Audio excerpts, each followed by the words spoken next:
شفا انٹرنیشنل اسپتال کے پیتھولوجی ڈپارٹمنٹ کے حوالے سے بتائیے, اس کے ورکنگ کے حوالے سے بتائیے.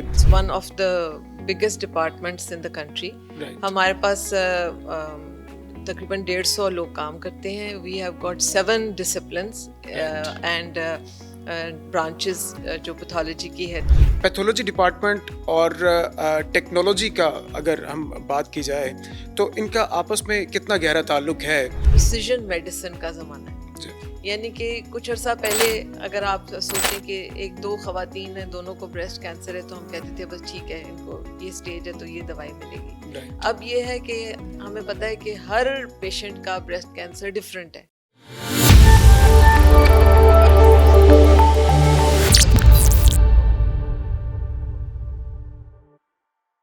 السلام علیکم. بیونڈ دا اسٹیتھوسکوپ کے ساتھ میں ہوں محمد اسامہ. ناظرین, کسی بھی بیماری کے علاج میں اس بیماری کی درست تشخیص انتہائی اہمیت کی حامل ہے, اور بیماری کی تشخیص کرنا جدید سائنسی طریقوں کے مطابق یہ پیتھولوجی ڈپارٹمنٹ کی اہم ذمہ داری ہے.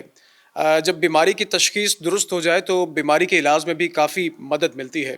آج ہم پیتھولوجی ڈپارٹمنٹ کے حوالے سے بات کریں گے. شفا انٹرنیشنل اسپتال کے پیتھولوجی ڈپارٹمنٹ کا کچھ پوسٹ مارٹم کرنے کی کوشش کریں گے, اور آج کے ہمارے پوڈ کاسٹ میں ہمارا ساتھ دیں گی محترمہ کرنل ریٹائرڈ نادرہ مامون صاحبہ. السلام علیکم میم, کیسی ہیں؟ وعلیکم السلام. Thank you. ڈاکٹر صاحبہ کا میں مختصر تعارف کرواؤں تو ڈاکٹر صاحبہ کنسلٹنٹ ہسٹو پیتھولوجی شفا انٹرنیشنل اسپتال سے منسلک ہیں, اور ڈاکٹر صاحبہ کی ایجوکیشنل بیک گراؤنڈ کی بات کی جائے تو ڈاکٹر صاحبہ MBBS FCPS ہسٹو پیتھولوجی, اور اس کے علاوہ فیلو ہیں ڈاکٹر صاحبہ Royal college of pathologist UK سے. ڈاکٹر صاحبہ, میں نے آپ کا مختصر تعارف تو کروایا, کچھ ہمیں بھی ڈاکٹر نادرہ مامون کے بارے میں بتائیے. ڈاکٹر نادرہ مامون کے بچپن کے حوالے سے بتائیے, آپ کہاں سے بلونگ کرتی ہیں, اور ارلی ایجوکیشن کے حوالے سے بھی بتائیے پلیز. Thank you Usama. میں جی بیسیکلی فوجی بیک گراؤنڈ ہے میرے. پشاور میں پیدا ہوئی, PF بیس پہ. میرے فادر فائٹر پائلٹ تھے, ایئر کموڈور نصیر بٹ, اور ساری زندگی میری ارلی لائف جو ہے وہ پوسٹنگز میں گزری, اور میٹرک تک میں نے 10 جماعتیں جو تھی 8 مختلف اسکولوں میں پڑھ کے پاس کی. اکثر فوجی بیک گراؤنڈ کے بچوں کے ساتھ بالکل ایسے ہی ہوتا ہے. اور پھر FSC پری میڈیکل کیا, تو اس کے بعد پھر میں تھوڑا سا مسئلہ ہی کھڑا ہوا کہ میں انڈر ایج تھی, تو مجھے میڈیکل کالج میں داخلے کے لیے پھر special permission general Zia ul-Haq نے دی, and I held the record for being the youngest medical graduate for many years. میں نے 20 ایئرس پہ گریجویٹ کیا آرمی میڈیکل کالج سے. پھر اس کے بعد مجھے پیتھولوجی پسند تھی. پیتھولوجی میں میرا میڈیکل کالج میں بھی گولڈ میڈل تھا.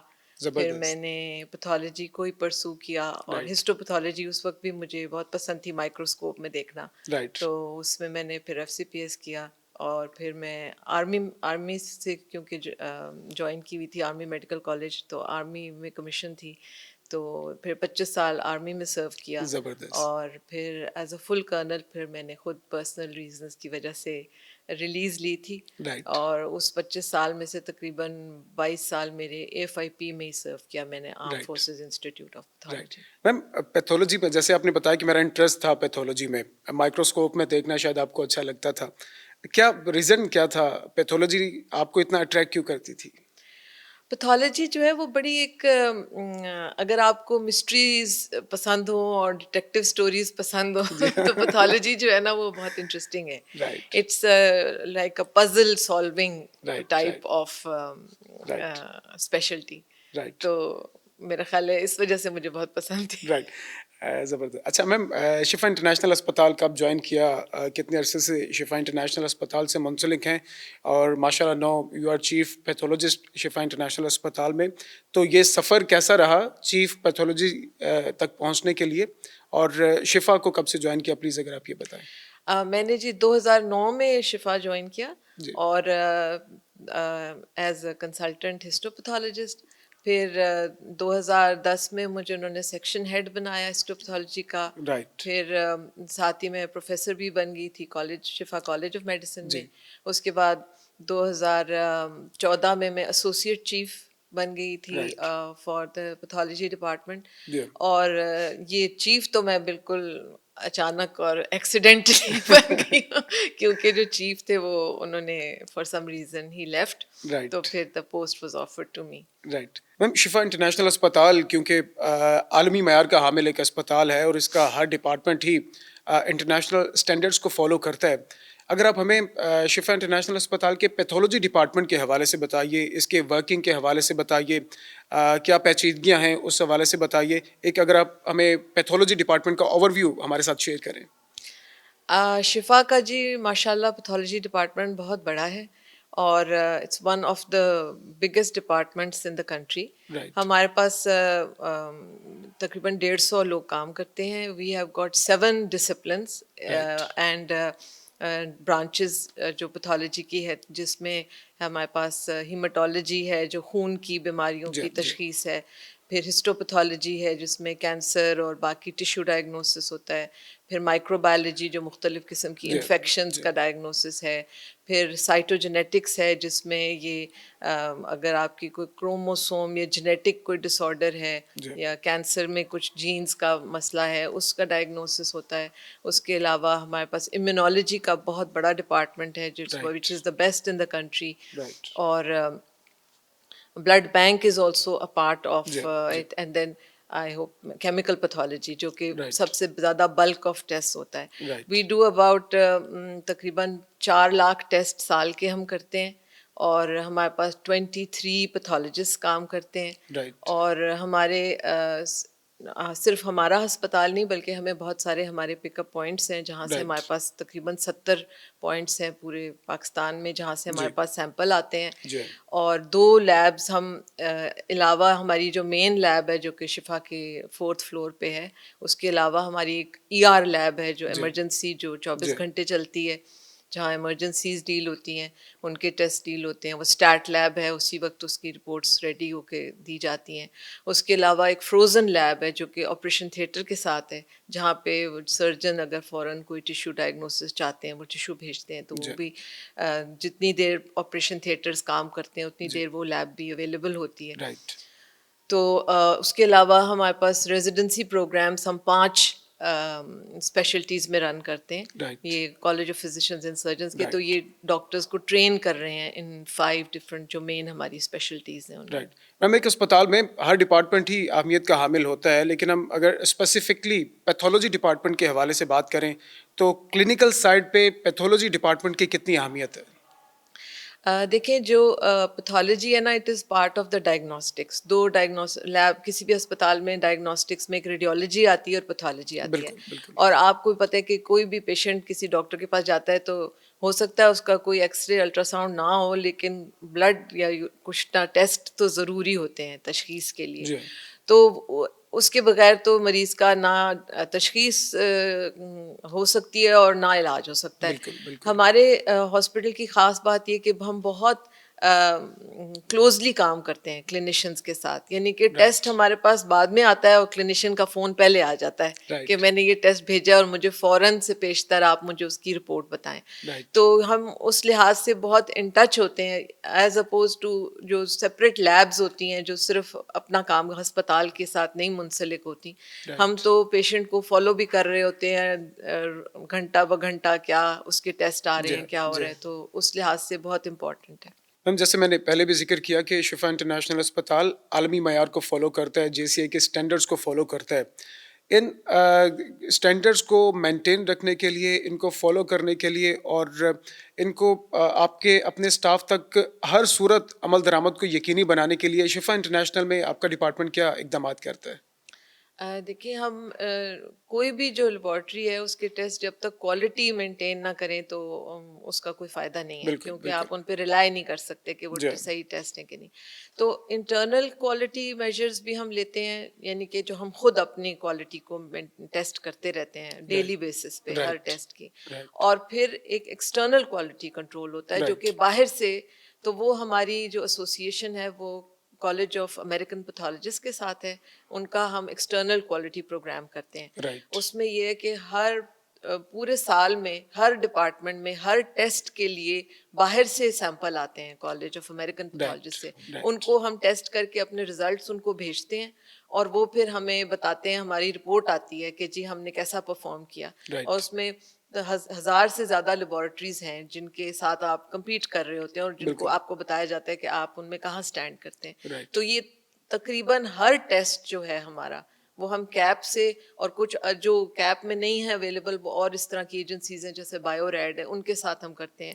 پھر یو کے کی ہیں جو وہاں اویلیبل نہیں, ان کے ساتھ کرتے ہیں. لیکن ہر ٹیسٹ کی ہم کوشش ہے کہ وہ کوالٹی میجرز جو ہیں وہ 100% انفورس ہوں, اور جو ہمارا اسٹاف ہے وہ بھی اس پہ بہت اچھے طریقے سے گیئرڈ اپ ہے, تو ان کی بھی کمپٹنسیز ہر وقت چیک ہو رہی ہوتی ہیں. اس طرح سے اس کو ہم مینٹین کریں. میم چیلنجز تو بہرحال لائف میں ہر وقت رہتے ہیں, اور ہر ڈپارٹمنٹ کے چیلنجز مختلف نوعیت کے ہوتے ہیں.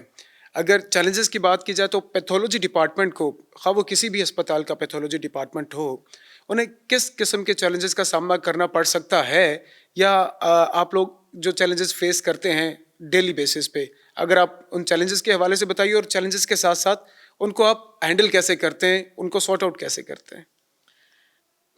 اس میں بہت مختلف قسم کے چیلنجز ہیں.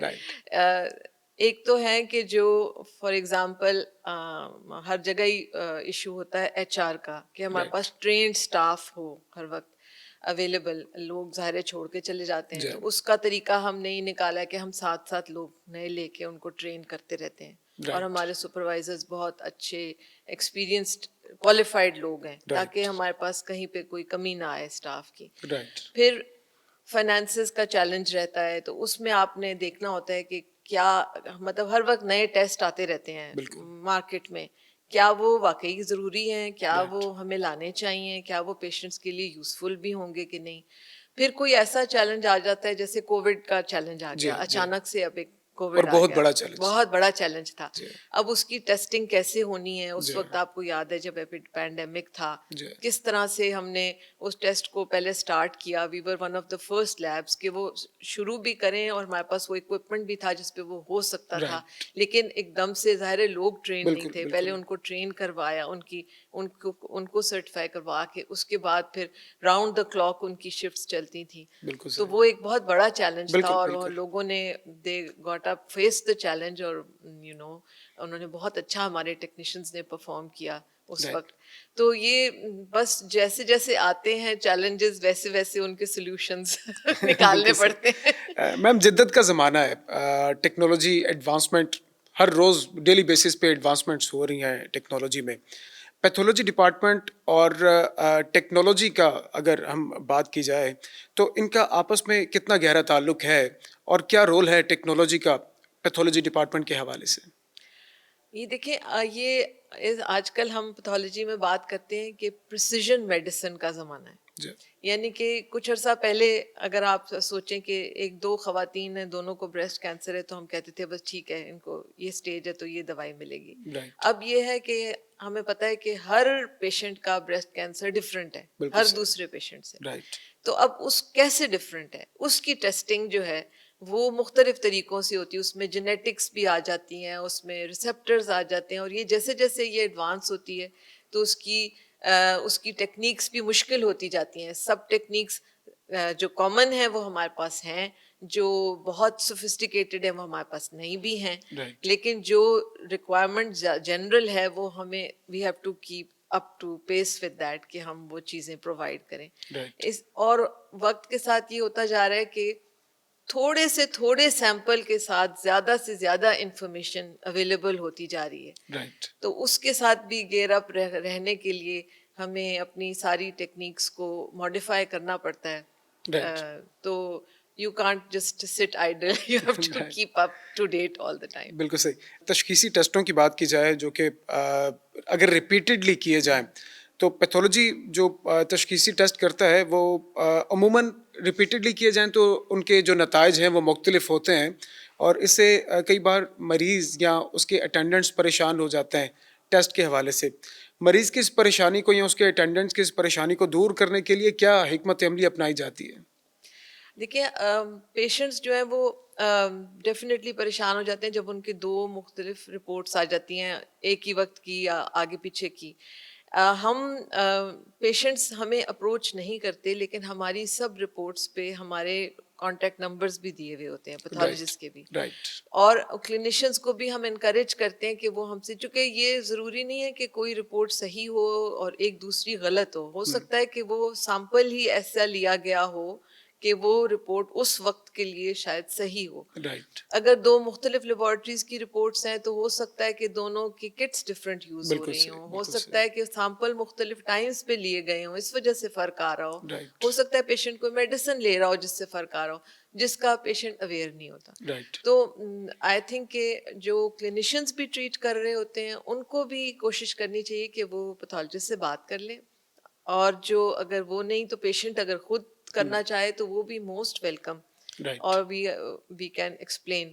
چونکہ ایک چھوٹا سا اگزامپل میں آپ کو دینا چاہوں گی کہ جیسے اکثر یہ ہوتا ہے کہ اگر کوئی رسولی ہے پیشنٹ کی, بہت سارے سرجنز جو ہیں وہ اپنی طرف سے پیشنٹ کا بہتری کرنے کے لیے وہ اس کو جب نکالتے ہیں تو دو حصوں میں ڈیوائڈ کر دیتے ہیں اور دو مختلف لیبارٹریز میں بھیج دیتے ہیں کہ ہم چیک کریں گے نا کہ دونوں سے ایک ہی رپورٹ آئے, لیکن ضروری نہیں ہے کہ دونوں سے ایک رپورٹ آئے, کیونکہ جیسے اگر ایک پھل ایک سائڈ سے خراب ہو سکتا ہے ایک سائڈ سے ٹھیک ہو سکتا ہے, تو جس طرف وہ خراب والا جائے گا وہ خراب رپورٹ دے گا, جس طرف ٹھیک والا جائے گا وہ ٹھیک رپورٹ دے گا, تو دو مختلف رپورٹیں آ جائیں گی.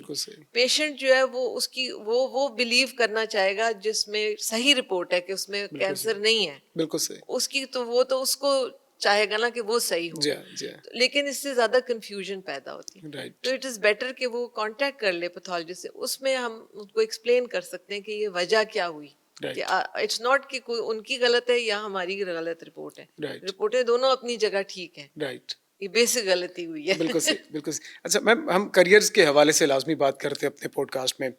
پیتھولوجی ڈپارٹمنٹس میں کریئر کے حوالے سے اگر بات کی جائے تو نیو کمرز اگر آپ انہیں کریئرز پاتھ وے بتا سکیں, کیا کیا انہیں کرنا چاہیے تعلیمی اعتبار سے, تو پلیز ہمیں گائیڈ کیجیے کریئرز کے حوالے سے. پیتھولوجی ڈپارٹمنٹ میں کتنا برائٹ فیوچر ہو سکتا ہے, کیونکہ اگین آئی ایم سیئنگ کہ ایڈوانسمنٹ کا زمانہ ہے, جدت کا زمانہ ہے, تو کریئرز کتنے برائٹ ہو سکتے ہیں پیتھولوجی میں؟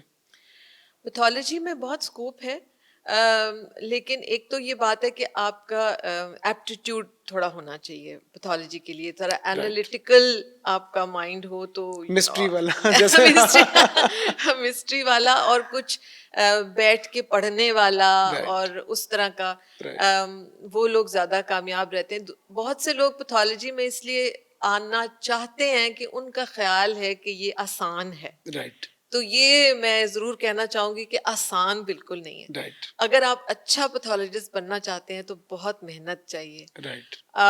لوگ خواتین اس لیے آتی ہیں کہ جی شاید ایزی ہوگا, ایزی ٹو سم ایکسٹینٹ ہے کہ آپ اپنا ٹائم پلان کر سکتے ہیں, لیکن یہ کہ اس میں بھی بہت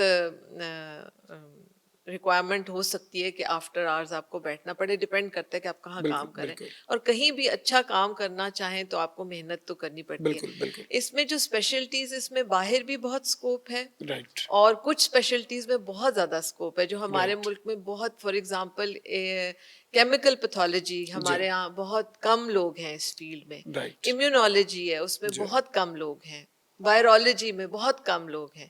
تو یہ اس کی آگے سے سب اسپیشلٹیز ہیں جن میں بہت اسکوپ ہے, جینیٹکس ہے, مولیکولر ہے, ان میں لوگ آئیں تو ان کے لیے تو اوپن فیلڈ ہے. بالکل صحیح. میم, پیتھولوجی کے شعبے کی اہمیت کو مد نظر رکھتے ہوئے نیو کمرز کے لیے جو پیتھولوجی فیلڈ کو جوائن کرنا چاہتے ہیں, ایمبیشیس ہیں, آپ کائنڈلی اگر ان کے لیے کوئی پیغام دینا چاہیں.